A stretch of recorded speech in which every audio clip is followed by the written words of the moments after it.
이 시간 오늘 우리에게 주신 하나님의 말씀 함께 나누겠습니다. 오늘 함께 나눌 하나님의 말씀은 마태복음 16장 16절부터 23절의 말씀입니다. 우리 함께 읽겠습니다. 시몬 베드로가 대답하여 이르되 주는 그리스도시요 살아계신 하나님의 아들이시니이다. 예수께서 대답하여 이르시되 바요나 시몬아 내가 복이 있도다. 이를 내게 알게 한 이는 혈육이 아니요 하늘에 계신 내 아버지시니라. 또 내가 내게 이르노니 너는 베드로라.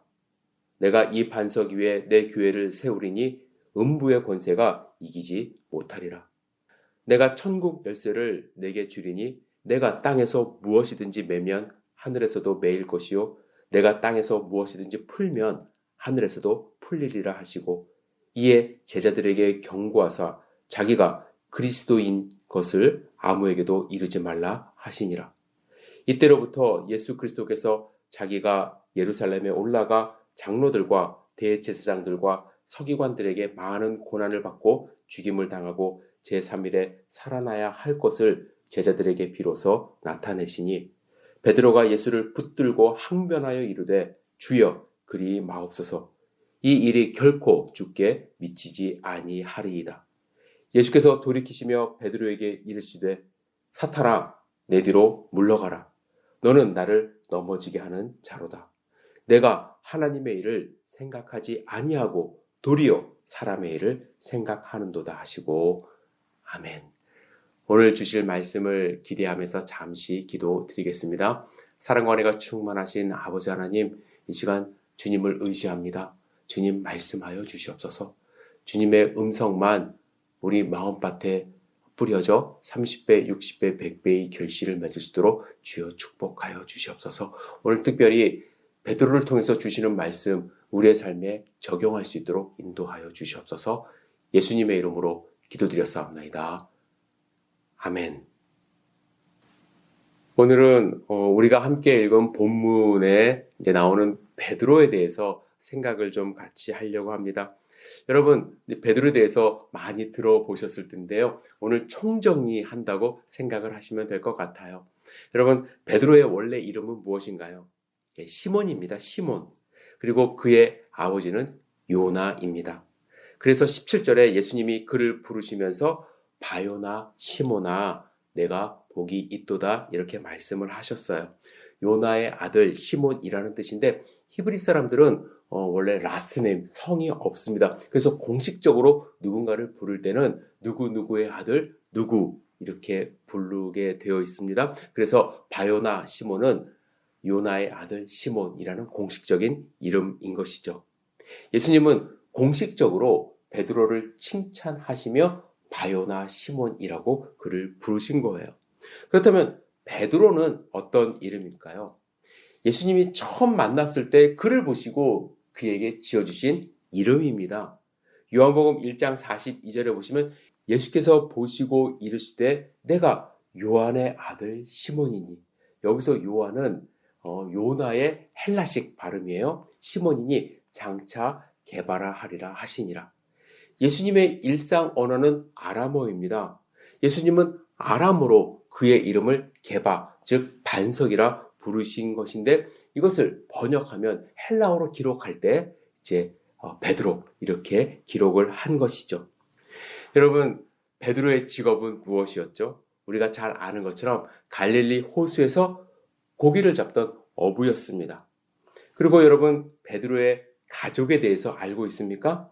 베드로의 형제는 예수님의 제자였던 안드레가 있습니다. 그런데 성경에서는 누가 형인지 밝히지 않고 있어요. 하지만 베드로가 리더십이 있었기 때문에 우리는 흔히 베드로가 형이었을 것이라 이렇게 추측을 합니다. 그리고 베드로에게는 가족이 있었을까요? 즉 베드로는 결혼한 사람이었을까요? 네, 결혼했습니다. 베드로가 모든 것을 내려놓고 3년 동안 예수님을 따라다녔기 때문에 저는 어릴 때 베드로는 결혼하지 않았을 거라 추측을 했습니다. 하지만 마가복음 1장 30절에 보시면 이런 말씀이 있어요. 시몬의 장모가 열병으로 누워있는지라 사람들이 곧 그 여자에 대하여 예수께 여짜온대 이런 말씀이 있죠. 시몬, 베드로 아닙니까? 베드로의 장모가 열병으로 누웠습니다. 아내의 어머니이기 때문에 결혼한 상태였겠죠. 그리고 사도 바울이 고린도전서에서 이렇게 기록하고 있습니다. 우리가 다른 사도들과 기록 있겠죠? 그리고 사도 바울이 고린도전서에 이렇게 기록했습니다. 우리가 다른 사도들과 주의 형제들과 게바와 같이 믿음에 자매된 아내를 데리고 다닐 권리가 없겠느냐? 즉 게바, 베드로는 믿음의 자매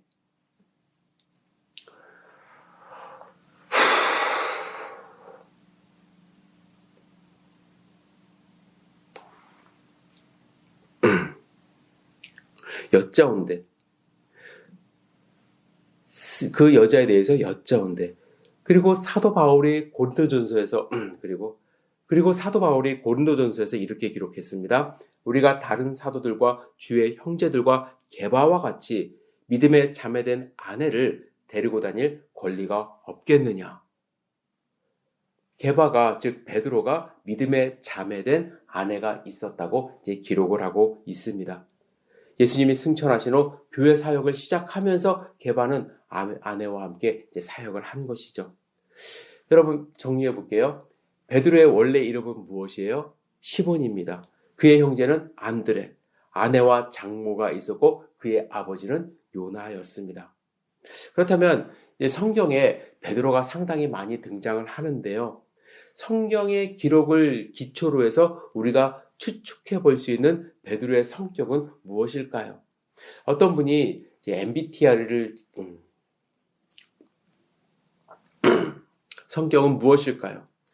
어떤 분이 MBTI 전문가인 것 같아요. 성경에 나오는 인물을 중심으로 해서 MBTI 성격 유형을 분류한 것을 제가 본 적이 있습니다. 저는 먼저 말씀을 드리고 싶은 것은 이 MBTI 성격 유형 분류가 저는 완벽하다고 생각하지 않습니다. 하지만 그 사람을 이해하는 데는 충분히 도움을 줄 수 있다고 생각을 해요. 그 전문가가 성경을 묵상을 하면서 베드로의 성격 유형을 이렇게 규정을 했습니다. ESTP래요. ESTP. ESTP 유형에 대해서 제가 MBTI 홈페이지에서 찾아보니까 뭐라고 규정했냐면 사업가형 이렇게 규정을 했습니다. 이 성격의 특징 제가 잠깐 읽어드릴게요. 사업가는 항상 주변 사람에게 영향력을 행사하곤 합니다. 파티에 가는 곳마다 사람들에게 둘러싸여 있는 사람을 발견한다면 아마 사업가일 것입니다.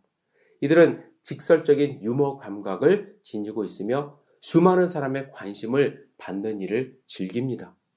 한마디로 사회자가 무대에 올라올 사람을 찾을 때 직접 무대에 올라가는 성격이라고 할 수 있습니다.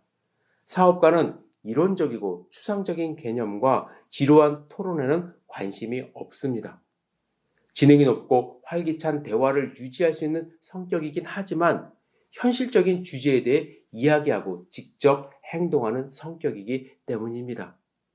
이들은 계획을 심사숙고하기보다는 먼저 행동하고 시행착오를 겪으며 실수를 바로잡기를 원합니다. 베드로하고 참 비슷한, 거의 일치하는 성격 유형인 것 같아요. 베드로가 유머 감각이 있었는지는 제가 확실하지 않습니다. 하지만 많은 사람의 관심을 받는 일을 즐겨하는 것은 맞는 것 같아요. 예수님 앞에 나서서 가장 많이 질문한 제자가 바로 베드로입니다. 그리고 지난 주일에 말씀을 나눌 때도 베드로는 물 위를 걸어서 오시는 예수님에게 물 위를 걷게 해달라고 오라 해달라고 이렇게 부탁을 합니다. 그래서 배 밖으로 나가서 물 위를 잠시 걸었던 사람이 바로 베드로입니다. ESTP 유형은 한국 사람의 이제 2.9% 정도밖에 존재하지 않는다고 하는데 12명 중에 아무도 그런 요청을 하지 않지 않았습니까? 베드로만 이러한 요청을 해서 물 위를 걸을 수 있었던 아주 특이한 성격의 소유자입니다. 독보적 성격이죠. 뿐만 아니라 베드로만 예수님이 대제사장 집 뜰에서 신문을 받을 때 그 집까지 따라간 그런 사람입니다. 그곳에서 예수님을 모른다고 3번이나 부인했습니다. 시행착오를 경험했다라는 거예요. 특히 여러분 오늘 본문의 말씀을 묵상해 보면 사업가처럼요. 정말 엄청나게 성공한 모습과 엄청나게 실패해서 나락으로 떨어진 모습이 극명하게 드러나고 있습니다. 먼저 성공한 모습을 함께 살펴보겠습니다. 예수님이 제자들에게 사람들이 인자를 누구라 하느냐, 나에 대해서 어떻게 평가하느냐 이렇게 질문을 했습니다. 제자들은 더러는 침례 요한, 더러는 엘리야, 어떤 이는 예레미야나 선지자 중에 하나이다 이렇게 대답을 했어요. 사람들은 예수님에 대해서 제대로 알고 있지 못한 그러한 상황이었습니다. 그래서 예수님이 그러면 너희는 나를 누구라 하느냐 이런 질문을 하셨습니다. 이때 베드로가 한 것이 16절의 대답이에요. 이 기회를 놓치지 않았습니다. 앞서서 이렇게 대답을 합니다. 시몬 베드로가 대답하여 이르되 주는 그리스도시요 살아계신 하나님의 아들이시니이다. 여러분, 이 고백은요 엄청난 고백입니다. 그리스도는 어떤 뜻을 갖고 있습니까? 기름 부음 받은 자. 히브리어로는 마시아흐, 아람어로 메시아입니다. 헬라어로 크리스토스예요.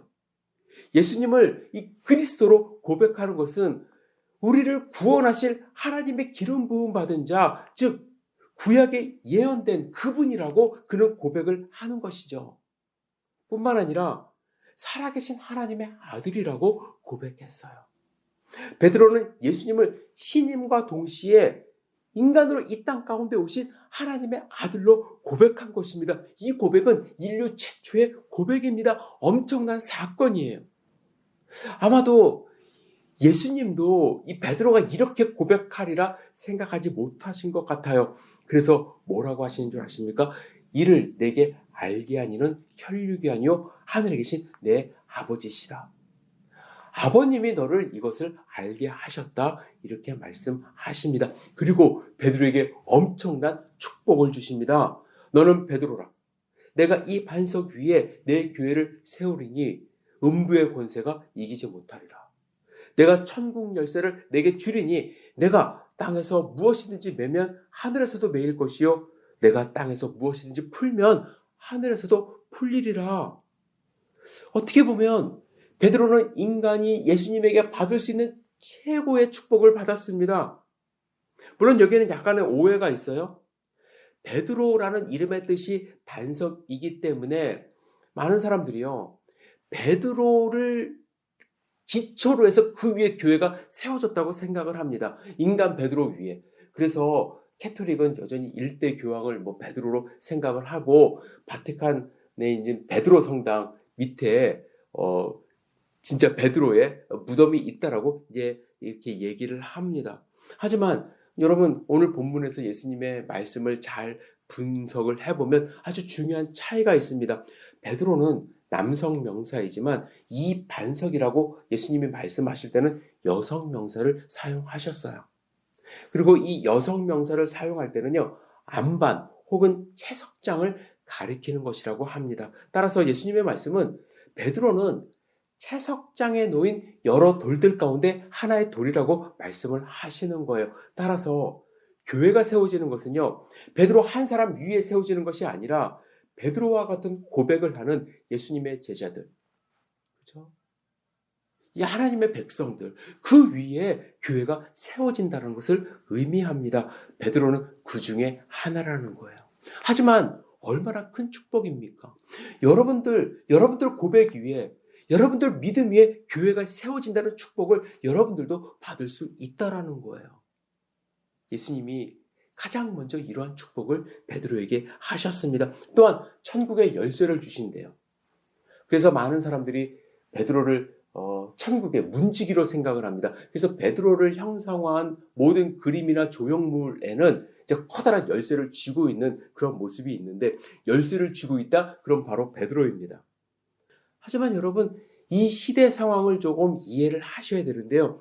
이 당시에 율법을 해석하는 서기관들은 자기들이 율법을 열어주는 사람이라는 의미로 열쇠를 지니고 다녔다고 합니다. 이런 의미에서 예수님을 제대로 알고 고백하는 베드로와 같은 사도들을 통해서 이 복음의 비밀을 열고 닫게 하신다는 의미로 천국의 열쇠를 주신다라는 거예요. 예수님이 승천하신 후 부활의 주님을 만나고 성령 충만함을 받은 베드로와 사도들은 복음을 전하기 시작했습니다. 천국을 열기 시작한 거예요. 그들이 이 복음의 사명을 받았지만 그 사명을 감당하지 않았다면 천국은 열리지 않았을 것입니다. 교회의 기초가 되고 복음을 전하며 천국 문을 여는 그러한 사명을 베드로가 받은 거예요. 물론 베드로만 받은 것은 아닙니다. 하지만 가장 먼저 받은 것이죠. 얼마나 영광스러운 일입니까? 이때가 베드로 인생의 가장 최고의 순간이 아닐까 생각을 해봅니다. 하지만 그 칭찬을 들은 후 바로 그는 나락으로 떨어져요. 인생에서 아주 치명적인 실수 그리고 실패를 경험합니다. 예수님은 베드로의 대답을 들으시고 이제 제자들이 예수님의 그리스도적 사명을 이해했다고 생각을 하신 것 같아요. 그래서 21절에 보시면 제자들에게 이제 비로소 그 고백을 들으신 다음에 비로소 앞으로 일어나야 될 일들에 대해서 말씀을 하십니다. 21절 볼까요?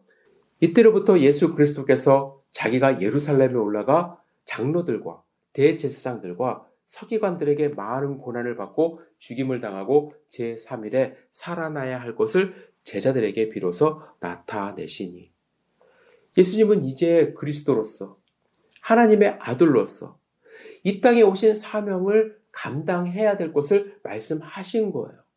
온 인류를 위해 이 땅에 오셨기 때문에 십자가에서 고난을 받고 죽임을 당하고 3일 만에 부활하실 것을 말씀하신 것입니다. 그런데 이 말을 들은 베드로가 갑자기 급발진해요. 22절에 보면 예수를 붙들고 항변했대요. 따지고 물었다라는 것이죠. 그러면서 뭐라고 얘기합니까? 주여 그리 마옵소서. 이 일이 결코 주께 미치지 아니하리이다. 베드로가 이러한 말과 행동을 한 이유는 무엇일까요? 아마도 예수님께 칭찬을 받아서 어깨가 이제 으쓱으쓱해진 거, 자기가 뭐라도 된 줄 안 거예요. 그리고 중요한 것은요, 예수님에 대해서 완전히 오해하고 있었던 것을 나타낸 거예요. 그는 예수님이 이제 진짜 왕이 되어서 자기가 그 옆에서 한 자리 차지할 줄 알았던 것이죠. 그런데 예수님이 자꾸 죽는다는 말씀을 하시니까 말도 안 된다. 이런 일 있어서는 안 된다고 이야기를 한 것입니다. 이 말을 들은 예수님이 뭐라고 하십니까? 사탄아, 내 뒤로 물러가라. 너는 나를 넘어지게 하는 자로다. 내가 하나님의 일을 생각하지 아니하고 도리어 사람의 일을 생각한다. 천국의 열쇠를 주신다고 했는데 이 반석 위에 교회를 세운다고 했는데 갑자기 그는 예수님의 길을 막아선 사탄이 된 것입니다. 여러분은 베드로에 대해서 어떻게 생각하세요? 저는 베드로와 같은 성격의 소유자가 있었기 때문에 교회가 세워졌고 또 부흥했고 하나님 나라 확장하는데 엄청난 힘을 주었다고 확신합니다. 나중에 보시면 알겠지만 베드로는 성령 충만함을 받고 사도 요한과 함께 예루살렘에 들어가 예수님을 증거했어요. 복음을 전파했어요. 그럼 결국에는 마지막에 십자가에 거꾸로 매달려 죽는 차명을 당했지만 그 순간까지 예수님만을 증거하는 사람이 되었어요. 하나님은 그를 사용하셨고 그를 통해서 역사하셨습니다. 그렇다면 어떻게 베드로는 예수님에게 사탄이라는 소리를 들으며 나라까지 떨어졌지만 결국에는 하나님 나라를 위하여 쓰임을 받았을까? 저는 베드로가 변했다고 생각을 하거든요. 물론 하루아침에 변한 것은 아니에요. 중간에 보시면요. 누가 큰지 제자들끼리 또 싸우기도 하고요. 예수님이 기도하실 때 한시도 깨어있지 못해서 잠을 자는 바람에 예수님께 꾸중 듣고요. 아까도 말씀드렸듯이 예수님을 모른다고 3번이나 부인했습니다. 십자가에 달려 돌아가시자 다락방에 제자들과 숨어 있었습니다. 하지만 결국에 그가 변했어요. 부활하신 예수님을 만나고요. 성령 충만을 받았을 때 그는 변했습니다. 그런데 중요한 것은요. 무엇이 변했느냐 하는 거예요. 그의 성격이 변했을까요? 저는 그의 성격이 변했다고 생각하지는 않아요. 왜냐하면 우리가 마가복음을 읽어보면요. 마가복음은 베드로의 제자가 된 마가가 기록한 첫 번째 복음서입니다. 베드로의 그 성격이 그대로 다 드러나 있어요. 즉시로. 이렇게 하면서 급한 성격 다 드러나 있습니다. 그래서 저는 베드로가 성격이 변한 것이 아니라 근본적으로 변한 다른 것이 있다고 생각을 하는데 그의 삶의 목적이 변했다고 저는 확신합니다. 여러분 잘 생각해 보세요. 그는 업으로 살았어요. 풍족하지 못한 삶을 살았죠. 그러다가 예수님을 만났습니다. 예수님을 만났을 때에 그는 성공에 대한 야망이 생겼어요. 예수님 옆에서 정말 수많은 사람들이 따라다니는 것을 보면서 직접 경험했을 때 성공의 맛을 본 것입니다. 베드로는 이 성공의 맛을 계속 느끼고 싶었던 거예요. 그래서 제자들과 끝까지 누가 큰지 싸웠죠. 그의 인생의 목적은 성공이었습니다. 그래서 예수님이 가시려고 했던 그 길을 막아선 것입니다. 하지만 부활하신 예수님을 만나고 성령 충만한 사람이 되었을 때의 인생의 목적이 세상적인 성공에서 사람의 성공에서 자기 십자가를 지고 예수님을 따라가는 것으로 변한 것입니다. 베드로는 여전히 진취적인 성격이 있어요. 사업가적인 기질이 있어요. 목숨 걸고 예루살렘 성전에 들어가 복음을 전파했고 사마리아 땅끝까지 이르러 복음을 전하는 사도로 그는 큰 영향을 교회가 세워지고 부흥하는데 영향을 주었습니다. 하지만 그의 삶의 목적이 자기 자신의 성공이 아니라 하나님 나라의 확장과 예수 그리스도의 복음을 전하는 사람으로 변화되었을 때에 교회 다른 공동체 사람들과 협력하게 되었고 하나님 말씀에 더욱 순종하는 사람이 되어 하나님이 부르시는 그날까지 예수님을 배반하지 않고 그 사명을 다 완수한 것입니다. 여러분, MBTI는 사람의 성격을 16가지로 구분을 합니다. 사람에 따라서 자기가 가진 성격 싫어할 수도 있어요. 난 너무 I 성격을 갖고 있어. 난 너무 E 성격을 갖고 있어. 하지만 여러분 잘 생각해 보세요. 하나님이 우리에게 이렇게 다양한 성격 유형을 주신 이유가 있다고 저는 생각을 합니다. 그리고 하나님은 모든 사람의 성격 유형을 있는 그대로 사용하시기를 원한다고 저는 생각을 해요. 생각해 보세요. 모두가 다 베드로와 같은 성격이라고 생각해 보십시오. 저도 때로는 베드로 같은 그런 사업가 기질이 있었으면 좋겠다라고 스스로 생각해 볼 때가 있는데 만약에 모두가 그렇다고 생각해 보세요. 다 물에 빠졌을 거예요. 예수님이 다 건져 주실 수는 있었겠지만 황당해 하셨을 것 같아요. 반면에 모두가 다 내성적이라면 교회가 아무 일도 하지 못하죠. 하지만 각자가 가진 성격을 하나님이 주신 사명에 맞춰 사람의 생각이 아니라 하나님의 생각에 맞추어 함께 사용할 때에 서로의 단점을 보완하고 장점은 극대화하며 하나님께 쓰임받는 공동체가 될 수 있다라는 거예요. 여러분, 베드로에 대해서 다시 한번 묵상해보는 일주일이 되었으면 좋겠습니다. 그리고 베드로의 변화에 대해서 나도 변화할 수 있다.